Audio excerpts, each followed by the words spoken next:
আসসালামু আলাইকুম। Welcome to Cynthia cook and arts channel. আজ আমি তৈরি করছি আলু পটলের খোসা ভর্তা। এর জন্য নিতে হবে কালো জিরা, মরিচ যেমন ঝাল খেতে পছন্দ করে সেই অনুযায়ী, পেঁয়াজ, রসুন, আলু পটলের খোসা ধুয়ে পরিষ্কার করে নিয়েছি। চলুন বা দেরি না করে মূল রান্নায় যাই। চুলায় কড়াই দিয়ে তেল দিয়ে দিলাম। তেলটা একটু গরম হয়ে এলে এতে দিয়ে দিব পেঁয়াজ, মরিচ, রসুন। হালকা আছে এটাকে ভেজে নিব।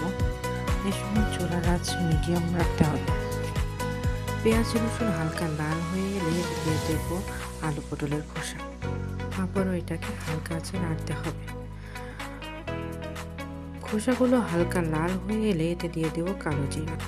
হালকা ভেজে নিয়ে এবার নামিয়ে নিব। এখন এগুলোকে পাটায় বাটতে হবে। আপনারা চাইলে এগুলোকে ব্লেন্ডারও করতে পারেন। আমি এখন এটাকে পাটায় বেটে নিচ্ছি।